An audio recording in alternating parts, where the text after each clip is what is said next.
Hi guys, welcome back. It's Lisa. If you're new to the channel, welcome. Today I've got another super simple glam DIY for us. We're going to be making a glam mirrored centerpiece. So what you're going to need some of these crystal teardrop pendants, and they're from Efavormart. Efavormart is an online retailer of event decor, event supplies, event lighting, and so much more. I will have Efavormart's information along with my custom affiliate links in the description box below for you guys to check them out. You're also going to need some Bling Wrap, and this Bling Wrap is from Totally Dazzled. Totally Dazzled is an online retailer of event decor and wedding decor and so much more. I will have Totally Dazzled's information along with my custom affiliate links in the description box below for you guys to check them out as well. What you're going to need from Dollar Tree, you're going to need one of these 8x10 mirrors. You're going to need 2 of these round mirrors. You'll need 2 of these glass Tealight holders. And you're going to need a piece of foam board from Dollar Tree. Now from Michael's, I've picked up some of these little 2-inch round mirrors. They come in a pack of 4, so you will need at least 1 pack of these. And then from Walmart, I have some of the peel and stick gemstones, and these are the little mini gemstones. You can find these on a half sheet size at Dollar Tree. I'm going to be using hot glue on my project, but if you'd like to make any components permanent, please use something like E6000 or an epoxy bond, and that will help to make it permanent. These are the items that we need in order to complete this beautiful mirrored centerpiece, so let's get started.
Okay, you guys, didn't this crystal mirror centerpiece turn out absolutely beautifully? And this was so easy to make.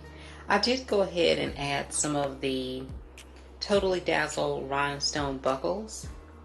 I will have that information listed for you guys in the description box below. But let's go ahead and get started decorating.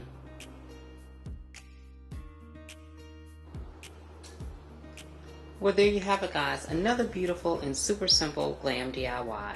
I hope you all will give this easy DIY a try. If you like these kinds of glam DIYs and glam videos, please be sure to share my videos with your friends. If you're new to the channel, please subscribe, hit the notifications bell so that you don't miss any of the future uploads, and I'll see you all in the next video. Bye-bye.